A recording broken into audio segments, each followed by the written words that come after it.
Aduh, nekat yangnya. Assalamualaikum. Ya, Haji Syafiq, silakan nyalakan kamera Anda. Assalamualaikum. Assalamualaikum. Salam. Dilarang mengucapkan salam kepada non-muslim. Toleransi kan. Haji Syafiq, Betul. bukannya kamu kemarin sudah naik? Iya, Sudah saya tapi ajari, ini mau sudah saya membahas. kasih dalil-dalilnya.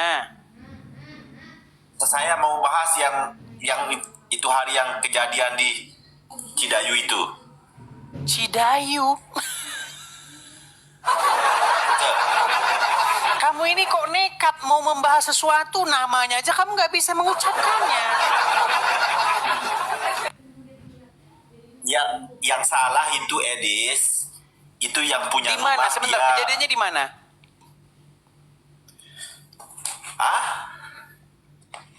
Makanya saya bilang Di teman-teman, Cidahu, kalau Cidahu. nama-namanya udah kayak gini, udah Syafiq apa ini pasti agak begini. Heran saya, aduh. Kamu mau bahas sesuatu, sementara kamu nggak tahu kejadiannya di mana, di mana? Cidahu. Cidahu, kamu bilang Cidayu. Cidahu. Apa yang kamu bahas di situ? Kemarin sudah kita bahas panjang lebar. Soalnya kan kawan saya yang tinggal di sana, di wilayah sana, perkampungan sana, itu sebenarnya itu rumah ibu itu dia buat villa, lalu kenapa dia harus mau merubahnya seperti gereja? Itu tempat salahnya. Baik, Bang kalau Edis. kita ngomong salah-salahan, nanti panjang bahasan kita. Yang mau saya tanya, apa dasar seseorang boleh ngerusak, boleh mecah-mecahin rumah orang? Dasarnya apa? Begini, kawan saya kan dia cerita dengan saya. Tenang. Lalu dia itu- Jangan cerita kawan kamu. Saya mau cerita, nih teman-teman ya. Anda Muslim ya? Muslim. Oke, saya mau tes dulu. Apa otak Muslim itu waras atau enggak? Coba ya, saya mau tes. Nih, dengar. Boleh enggak kalau satu kelompok atau satu kelompok massa atau satu kelompok orang merusak rumah, mecah-mecahin kacanya, dobrak pintunya, apa di dalam dipecahin, dipatahin, boleh nggak itu dilakukan? Karena kan warga Enggak, di sana dia sebentar, sudah. itu boleh dilakukan nggak kayak begitu? Ya memang nggak boleh lah, Bang Nggak Edis. boleh. Berarti itu pelanggaran hukum nggak?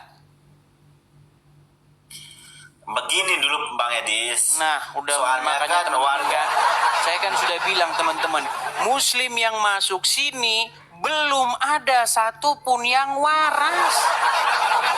Belum ada. Ini Bang Edis, begini kronologinya kan. Di sana orang sudah dibagi tahu jangan beribadah di tempat ini, beribadahlah di tempat gereja, tapi dia tidak mau mendengar warga setempat, Bang Edis. Begitu. Baik, sekarang saya tanya nih, Oke. kalau Anda punya rumah, Ya. oke, boleh nggak saya dan orang-orang kampung saya melarang kamu nggak boleh begini, nggak boleh begitu di rumah kamu, boleh nggak? Boleh kalau dia melanggar apa namanya itu.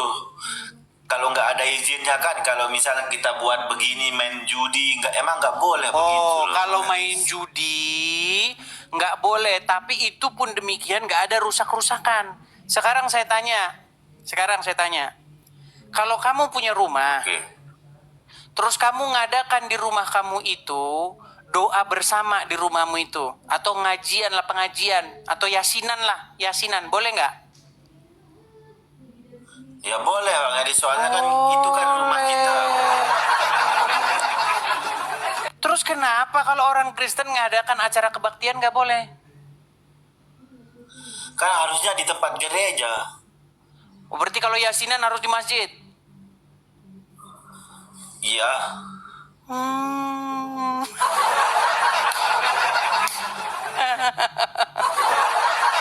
Berarti orang muslim yang yasinan di rumah itu harus dibubarin.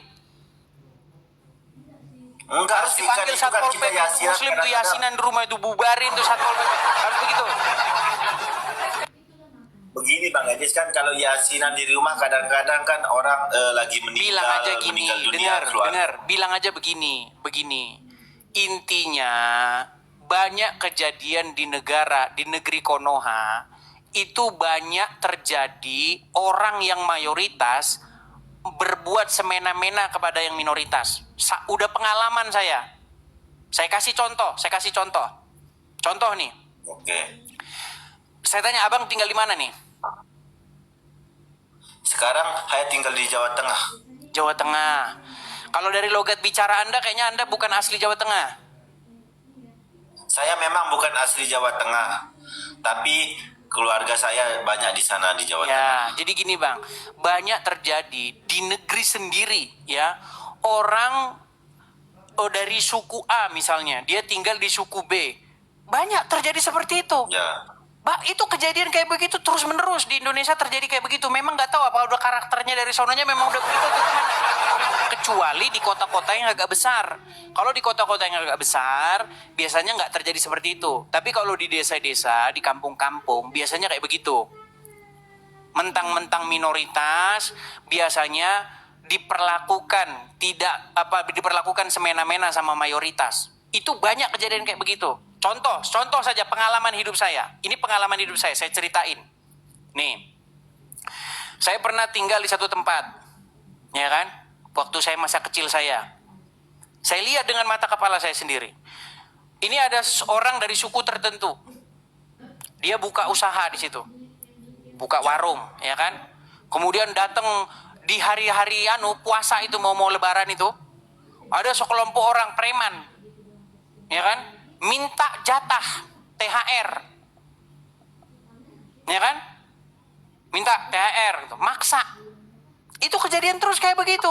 Itu contoh-contoh bagaimana pelanggaran-pelanggaran hukum yang terus-menerus terjadi di negeri Konoha. Nah sekarang yang kemarin terjadi, ada satu orang yang kebetulan dia minoritas di situ, minoritas secara agama, bisa jadi juga minoritas secara suku juga bisa, secara etnis juga bisa, kemudian dipersekusi sama orang-orang yang mayoritas. Gara-gara mereka ngadain acara kegiatan keagamaan di situ. Apa salahnya Sekarang mereka Bang Edis di mana? Itu Anda mau bela-bela lagi kayak gitu. Sekarang kan Bang Edis di Amerika, kok tahu kejadian seperti itu di Indonesia? Terus kalau misalnya kalau presiden ada di Amerika, dia nggak boleh tahu kejadian di Indonesia. Ini pola pikirmu bagaimana sih? Sebentar, saya mau ukur dulu pola pikir kamu. Kalau Pak Presiden ada di Amerika, maka logikamu dia tidak akan tahu kejadian di Indonesia. Itu logikamu, betul? Betul. Nah, makanya saya bilang teman-teman, belum ada muslim yang waras yang naik ke sini. Seandainya dia waras, sudah saya bilang pasti dia tidak jadi Islam lagi. Dari mana logikamu kalau orang di Amerika, maka dia tidak tahu kejadian di Indonesia? Logikamu dari mana? Bang Edis, begini kan, itu kejadian di Cidahu itu kan, Abang Edis nggak tahu persisnya. Soalnya keluarga saya banyak di sana. Dia yang Kamu lebih tidak tahu. di sana? Saya tidak di sana, tapi Berarti keluarga saya logikanya banyak kamu di nggak sana. boleh tahu kejadian di sana kan? Cuman saya Terus kok dibagi kamu tahu sama keluarga saya. sekarang? Aduh, berat. Begini Bang Edis, kalau Bang Edis Syafiq, nggak tahu semua intinya kejadian begini di sana. Syafiq. Begini ya. Intinya begini, kejadian di Indonesia itu sudah terus-menerus terjadi. Kaum mayoritas menindas yang minoritas. Itu sudah kejadian terus-menerus, tapi dibiarin terus. Kejadian kayak begitu. Begini, Entah itu agama, entah kejadian itu begitu. suku, entah itu apa, itu terus-menerus kayak begitu. Soalnya begini Bang Edis, kalau orang Kristen kan dia mau membangun apalah kayak gereja begitu. Kenapa dia tidak mengurus izinnya dulu lebih awal? Itu yang kita permasalahkan sebagai umat Muslim. Baik, ini kita lagi ngomongin ngelantur kemana-mana nih. Dengar ya, dengar. Jadi, Bang Edi, bukan ngelantur. bukan, ini kita bukan bicara soal izin pendirian gereja. Pertama, ya, kalau soal izin pendirian gereja itu, menurut orang-orang yang cerita kepada saya, itu sulit kalau di lingkungan sekitarnya itu banyak muslimnya. Harus izin sana, izin sini, izin sana, izin sini. Tapi kalau kita mau berpikir secara waras, ngapain harus izin-izin? Orang mau bikin gereja kok izin-izinan. Izin lah Bang Edi. Izin Kan kita- maksud saya kalau izin kelompok dalam berapa, pengertian. Iya kalau izin secara ini betul. Maksud saya izin sama warga setempat itu gimana ceritanya? izin nanti biar suatu saat tidak akan terjadi seperti yang sekarang itu. Itu Karena yang umat kita Muslim mau, umat beringatkan. Muslim. Karena umat muslim beringas Janganlah kan? begitu. Begini Bang Edis kan, misalnya Perlu izin Yang tidak karena mau, umat muslim kelakuannya macam belum jadi manusia penuh gitu kan? Betul nggak? nggak boleh menghina Bang Edis. Lu kok Kita nggak boleh menghina? menghina. Terus kenapa? Kan tadi kan Anda bilang biar tidak terjadi yang kayak begini-begini, berarti Anda mengiyakan bahwa kelakuan orang muslim agak mirip-mirip 11-12 sama itu, betul? Nggak boleh sebut begitu. Cuman ini kan kita bahas Nggak yang boleh kita sama mau. seperti itu. Coba sekarang saya tanya, kalau orang ngerusak-rusak rumah orang, mecah-mecahin kaca orang, masuk ke dalam rumahnya, dobrak rumahnya, rusak isi dalam rumahnya, menurut kamu itu kelakuan hewan nggak? Itu lain Bang Edis. Kalau rumah orang secara pribadi itu begini Bang Edis, kalau Gimana? kita sebagai umat Muslim kan, kalau memang betul-betul itu dia mendirikan gereja, tapi harus diurus Sejak kapan izinnya lah umat muslim awal-awal jadi begitu. polisi kayak begitu? Sejak kapan? Sejak kapan umat muslim jadi polisinya gereja? Kita harus ikuti peraturan lah, peraturan negara Iya, begitu. peraturan kalau misalnya mendirikan hal-hal yang tadi saya jelas-jelas melanggar hukum. Contoh, Anda mendirikan di dalam kampung, misalnya Anda dirikan di situ tempat pembuangan sampah. Ya nggak boleh. Ini kan cuma tempat biasa. Orang mau mengadakan kegiatan-kegiatan di situ. Yang penting kegiatan itu tidak melanggar hukum. Apakah kegiatan beribadahan itu melanggar hukum? Melanggar hukum nggak orang kalau melakukan tidak ada kegiatan izinnya, peribadatan? misalkan kalau dia buat di sekitar sana, wilayah sana kan belum ada izinnya. Begitulah keluarga saya yang Jadi menceritakan saya. makanya teman-teman kalian sudah melihat kan bagaimana botolnya muslim ini sudah mengakar sampai ke mereka udah ngakar, botolnya itu udah ngakar sampai ke dalam-dalam. Jadi mau gimana tuh? Kalian sudah lihat kan? Iya. Bang Edias, begini kan, kalau memang betul-betul ada izinnya, kita sebagai orang Muslim nggak mungkin mengacau itu. Iya, bangunan, jadi karena memang merusak. umat muslim suka membuat kacau ya. Kan saya sudah bilang kalau memang betul-betul ada izinnya mendirikan gereja. Iya, Kita- kalau nggak ada izinnya berarti umat muslim akan membuat kacau, betul? Memang betul, tapi kita kan mau Iya, ikut aturan. karena memang umat muslim sukanya bikin kacau, betul? Bukan Bang, Nah, kita mau ikut bukan. aturan. Ini gimana ini orang ini? Abang nggak paham Bang Edias. Kita sebagai orang Muslim, kalau misalnya kalau Kristen mau Harus mendirikan bertindak. gereja, Anda sebagai muslim haruslah Anda bertindak seperti preman, begitu betul? bukan Bang Edis. Nah, bukan Ini kan lah. kita Terus gimana? Kenapa tidak ditunjukkan izinnya membuat begini di sana? Iya, Ya, karena gitu. Kan nggak ada. muslim adalah umat yang dapat berfungsi sebagai polisi, yang dapat berfungsi sebagai satpol PP, betul? Betul? Betul. Betul.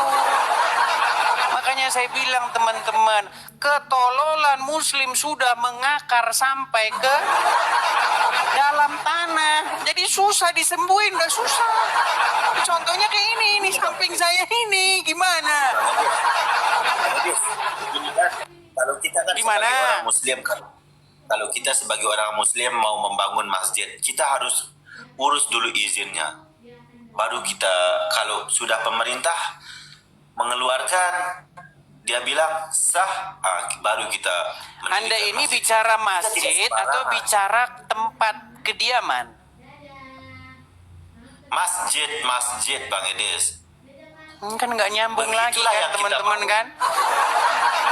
Bang Edis, Syafiq, kita mau sebagai orang Muslim. Syafiq, kita ini bukan bicara masjid, bukan bicara gereja. Itu Kan kita- yang di kejadian yang di Sukabumi itu villa. Kalau Ya, villa memang orang villa, dengar tapi dulu, kenapa? Syafiq. Kamu tahu villa nggak? Tahu villa? Apa villa itu? Begini Bang Edis kan. Sebentar. memang Apa itu villa itu apa? Villa macam perumahan lah, villa. Rumah. Villa Villa, itu kan? tempat menginap orang-orang yang biasanya sedang melepaskan atau melepaskan penat, orang-orang yang berwisata. Itu villa itu kayak begitu, Pak. Malah itu kan perumahan juga. Kan itu perumahan, tempat orang istirahat. Misalnya kalau orang mau pergi melancong, begitu kan. Ya Sama lah. sudah, baik. Gini, kalau Muslim punya villa, oke nih, Muslim punya villa. Oke. Nah, kemudian beberapa kelompok-kelompok dari remaja-remaja Muslim ke situ. Misal. Oke. Betul. Nah, kemudian mereka di situ melakukan kegiatan-kegiatan keagamaan. Contohnya misalnya mereka di situ baca Quran bersama, ngaji bersama. Nggak pernah kalau kita di villa Bang Edis. Di villa memang kita nggak pernah membuat acara beragama, nggak pernah. Kita Nggak kan pernah. pergi Kalau di rumah masjid. pernah. Kalau di rumah kan memang pernah, itu kan rumah pribadi kan, misalnya kalau Ya, kita acara kalau di rumah pribadi boleh. keluarga meninggal, keluarga hajatan Iya, kan boleh kalau itu. di rumah pribadi boleh. Boleh kalau gitu, misalnya kalau Boleh, kita karena membuat acara mayoritas. Lu dengerin tuh teman-teman. Karena memang udah begitu otaknya, udah begitu setelannya. Jadi makanya saya bilang teman-teman, jadi hajatan. Dengar dulu nih. biasanya tenang. Biasanya ini penyakit Indonesia itu kayak begitu. Penyakit di Indonesia itu sudah begitu. Kalau di desa memang udah kayak begitu. Namanya orang desa begitu. Jadi memang ya sudah saya bilang ketololannya sudah mengakar sampai ke tanah. Begitu. Jadi kalau ngomong sama mereka ini, kalau ngomong hukum, capek Anda berbusa, capek Anda nanti. Kalau Anda jelasin ke orang-orang seperti ini, negara kita punya perangkat hukum. Bagi bangunan yang tidak memiliki izin, bagi orang yang menyalahi peruntukan bangunannya, bagi orang-orang tertentu. Jelasin kayak orang ini nggak bisa. Itu yang beranu adalah aparat desa, yang bergerak adalah begini, badan ini. Mereka nggak bisa. Karena memang saya bilang otaknya memang tidak sampai. Bang Edis, begini Bang Edis. Kita sebagai orang Muslim takutnya kan itu memang sebuah pila, nanti takut itu pila diubah menjadi gereja tanpa ada izin. Itu yang kita takutkan. Ini betul Bang Edis. Jadi kalau Muslim ada gereja takut, Muslim takut ada gereja.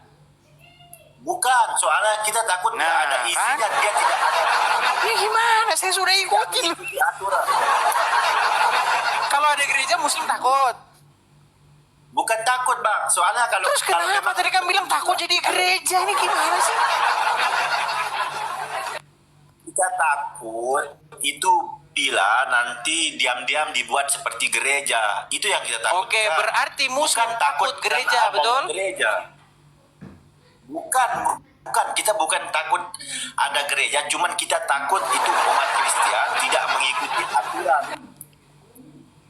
Abang paham? Tidak mengikuti aturan Aturannya secara sah. mengikuti aturan untuk gimana membangun. maksudnya? mengikuti aturan. Misalnya kalau mau bangun gereja, oke, harus ada aturannya dari pemerintah. Kalau memang betul-betul ada aturannya, kita tidak pernah mengacau umat Kristen, Bang Edis. Itu yang kita permasalahkan. Nanti kita takut. Nah, itu kan sudah saya bilang itu kan. bila Jadi mereka, sekalipun mereka sudah melakukan pengerusakan, sekalipun mereka sudah mematahkan salib dan lain sebagainya, mereka tetap berkata kami tidak. Karena memang sudah saya bilang teman-teman, otak mereka ini memang sudah bodohnya mengalir sampai jauh. Jadi makanya teman-teman, coba sesekali nge-host kayak saya, hadapi orang-orang kayak begini. Bang Edis nggak paham, Bang Edis. Berarti Bang Edis belum memahami pembicaraan saya, Bang Edis. Kan saya itu kan. Tapi coba saya mau harus tanya ada dulu, izinnya kita ngomong sama orang yang memang akalnya kurang, teman-teman. Gini, karena memang orang yang melakukan pengerusakan itu termasuk orang-orang yang akalnya kurang. Tapi nggak apa-apa. Gini, kita ajak dulu ngobrol. Gitu. Kita main psikologi dulu. Sebenarnya apa yang terjadi pada keadaan psikologi? Kalau orang punya villa, ya kan? Terus ada orang nginep di situ. Itu kalau kamu ngelihat begitu hatimu tidak senang ya? Maksudnya? Misal kamu punya villa nih. Villa. Terus ada orang nginep di situ ke villamu itu. Orang-orang nginep Ya, ke villamu itu. terus? Kira-kira kalau tetanggamu nggak senang, kira-kira menurut kamu gimana? Wajar nggak tetanggamu itu nggak senang?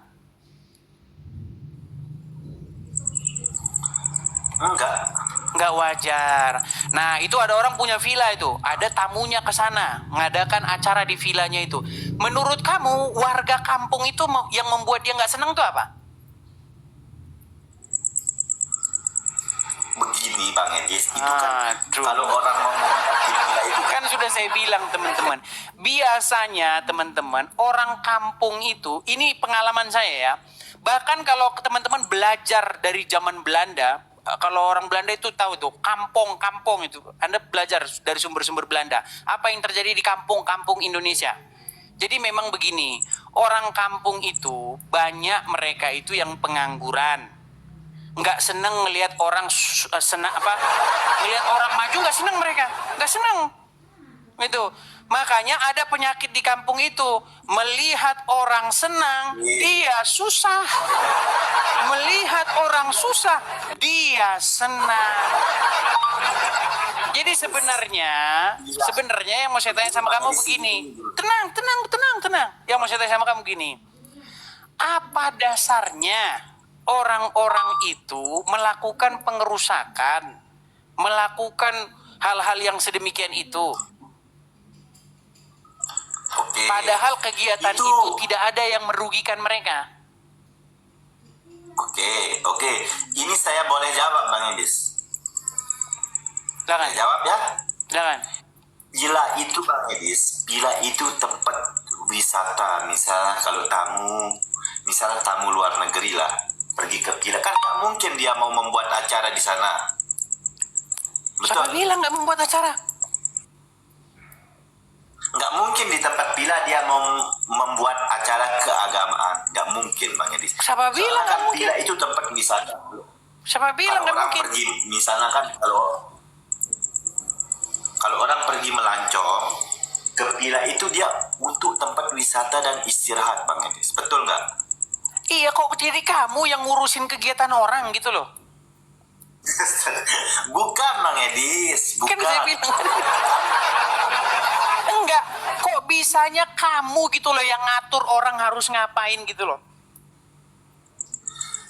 Kan memang itu villa, tempat wisata. Kan nggak Kalian mungkin sudah tahu misalnya kalau bagaimana orang Islam. bagaimana buruknya orang Islam. Ya ini contohnya teman-teman. Karena apa? Karena mereka ini memang di dalam hatinya, di hidungnya pun ada setan. Di hidungmu ada setan, pantesan kelakuanmu mirip dengan setan. Yang mau saya tanya sama kamu, orang mau ke villa, masa kamu mau ngatur kegiatan mereka apa? Begini Bang Edis, kan orang ke villa kan nggak mungkin dia mau buat. Kok nggak mungkin? Agama, Bang Edis. Maksudmu Bang Edis acaranya mau seperti orang Islam gitu? Anu nikah mut'ah itu yang kayak di puncak Bogor gitu? Ini memang Bang Edis kurang paham. Begini Bang Edis, kita sebagai orang Muslim takutnya itu sebuah nanti diam-diam dirubah menjadi gereja, tidak ada izinnya. Abang paham nggak omongan saya? Gimana? Omongan saya, abang paham? Gimana? Kita takutnya nanti itu sebuah villa, nanti diam-diam dirubah menjadi gereja, itu yang kita takutkan. Kalau jadi gereja takut Muslim?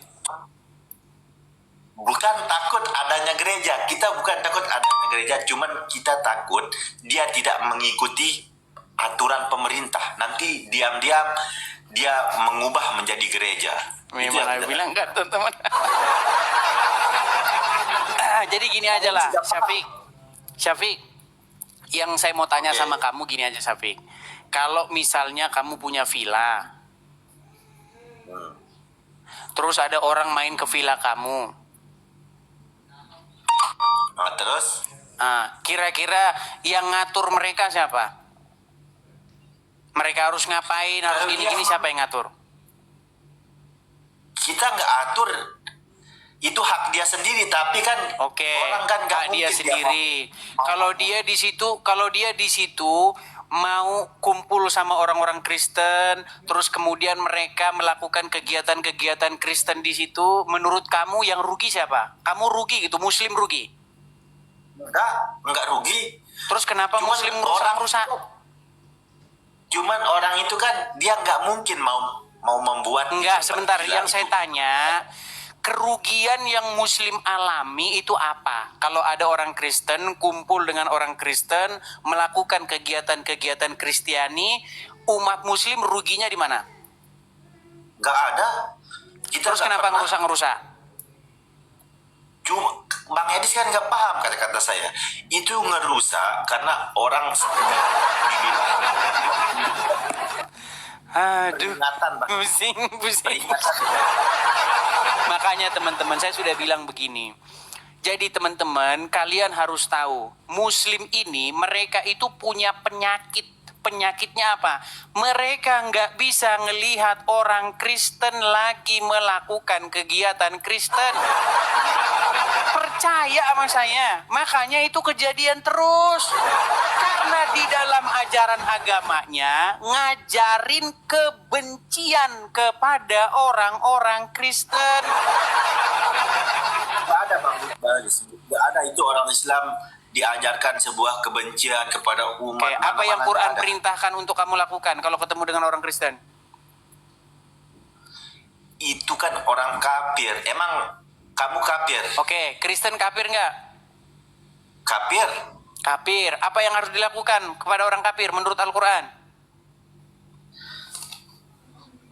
Yang harus dilakukan Perangi. Betul nggak diperangi?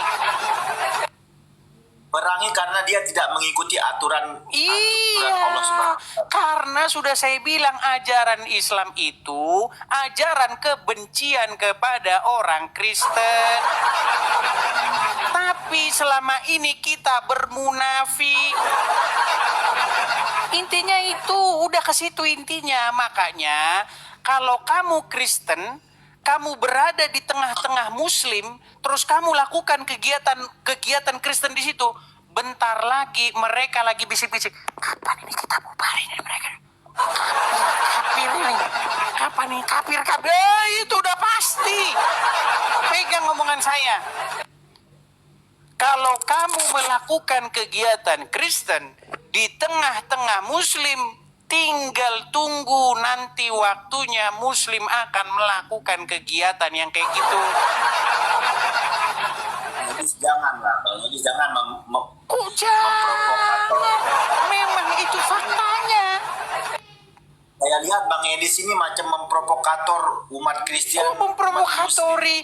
Saya mengungkapkan apa yang ada di lapangan. Itu yang terjadi terus-menerus.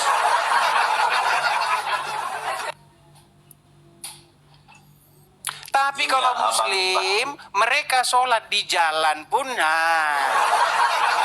kan, sholat di jalan,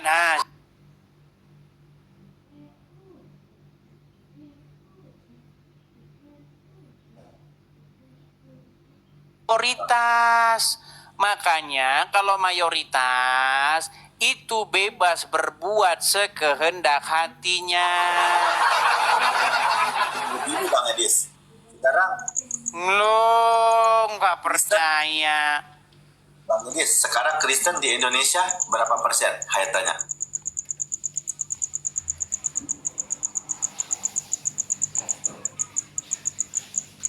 Bang Edis, sekarang Sebentar, Kristen sebentar, di Indonesia berapa sebentar. persen? Gimana? Saya tanya Bang Edis, Kristen di Indonesia sekarang berapa persen? Kok lari ke situ-situ? Nggak usah ke situ-situ. Intinya, kamu sudah mengakui bahwa Soalnya Bang ajaran Edis- agama. Soalnya Bang Edis tadi bilang orang Muslim semau-maunya berbuat. Saya tanya Bang Edis, sekarang Kristen di Indonesia berapa persen? Sekitar 15% kurang lebih. Muslim? Paling kalau di KTP 80%, tapi karena yang ikut-ikutan itu 80%, yang ngerti agamanya cuma 2 orang. Lu gak percaya. Dengarkan, dari 80% orang Islam di Indonesia ini, yang ngerti agama Islam cuma 2 orang, dan itu masih saya cari. Belum ketemu yang 2 orang itu. Itu pun belum diketahui di mana rimbanya. Sekarang saya tanya, kamu ngerti agama Islam? Ngerti. Baik. Apa perintah dalam agama Islam kalau ketemu orang kafir? Itu aja. Kau sudah tahu tadi Ketawa. kan kau sudah tahu. Ini pertanyaan terakhir nih, pertanyaan terakhir. Apa perintah Quran kalau ketemu orang kafir? Kan tadi kamu sudah menjelaskannya. Kenapa Ya kamu udah, tanya berarti lagi? kamu tidak tahu. Kamu tidak tahu bilang gitu, biar saya kasih tahu. Saya tahu, Apa? tapi saya nggak mau sebut. Kamu Iya, karena sudah- kamu malu dengan agamamu. Begini Bang Edis. Bang Edis. Udah, sekarang intinya Saya begini tanya, saja. jangan- Intinya begini. Kalau orang Islam ngerusak salib, itu sesuai perintah, nggak sesuai ajaran Islam nggak? Enggak, kita nggak Oke, pernah sebentar. diperintahkan Isa akan datang mematahkan salib, betul nggak? Isa. Betul nggak? Nabi Isa akan datang untuk mematahkan salib. Betul. Betul. Kalau Isa mematahkan salib sesuai dengan ajaran agama Islam nggak? Sesuai. Ini Sesuai. memang saya Kalau ini yang mata-matain salib ini, nih kelihatan kan? Nih, ini sesuai dengan ajaran agama Islam nggak? itu kan kita ikut pemerintah. Nah, udah mulai akrobat dia. Mulai akrobat dah. Dengar, ini umat Islam. Di bawah ini umat Muslim nih, beringas seperti biasa kan mereka nih beringas ya kan. Nah, ketika mereka merusakkan salib ini, membanting-bantingnya, mematahkannya, apakah ini sesuai dengan apa yang akan kelak dilakukan oleh Nabi Isa? Betul, karena itu engkau Betul. Makanya saya bilang Islam itu memang mengajarkan kebencian kepada salib. Makanya saya bilang agama Islam itu harus dibubarkan karena bertentangan dengan Pancasila dan Bhinneka Tunggal Ika. Udah, kamu tidur di bawah sana. Udah, tidur di bawah sana kamu. Nekat yang nyata. Teman-teman, sampai kapan sih kita ini mau munafik terus coba? Coba lihat yang pura-pura kami akan selalu bersama. Kita bersama. Iya, kalau hadis-hadisnya itu dihapuskan. Dihapuskan, saya bilang, tolong kalau kita ini mau akur, kalau kita ini mau hidup bersama. Hadis-hadis yang mengajarkan kebencian kepada Kristen itu dihapus, Pak. Hapus. Karena itu tertulis di dalam buku-buku Islam. Kalian tahu nggak kenapa Abdul Somad bilang begitu? Di dalam salib ada jin kafir. Anda tahu nggak sebabnya itu apa? Tahu Anda sebabnya itu? Karena Abdul Somad baca literasi Islam. Terus kalau dia pura-pura dengan Kristen, selamat pagi Pak Hotman Paris atau siapa begitu yang Kristen ya kan, pura-pura baik, itu bermunafik ria. Dia harus bermuka dua. Di dalam hadis apa tertulis? Jikalau kamu bertemu dengan Wahyudi dan Nasrani di jalan, desaklah mereka ke jalan yang sempit. Jangan kamu berteman kecuali dengan orang-orang beriman. Coba. Memang isinya semua kayak begitu. Gitu loh. Tapi itu dalam hadis, dalam Quran beda lagi. Dalam Quran beda lagi. Dan juga saling bertentangan juga. Contoh. Di dalam Quran apa dikatakan? Kamu akan mendapati orang-orang yang paling keras permusuhannya dengan orang-orang yang beriman, yaitu mereka yang berkata kami adalah orang-orang Wahyudi. Tuh. Menurut Quran, orang yang paling keras permusuhannya dengan Muslim adalah orang Wahyudi. Tapi menurut Quran yang sama, yang paling dekat persahabatannya dengan Muslim orang Nasrani. Tuh. Tapi menurut Quran yang sama, perangilah orang-orang yang tidak beragama dengan agama. Jadi makanya teman-teman, intinya yang saya bilang tuh begini. Kalau ada mereka mengatakan kita hidup tenggang rasa begini, saling ini. Iya karena mereka harus bermunafik.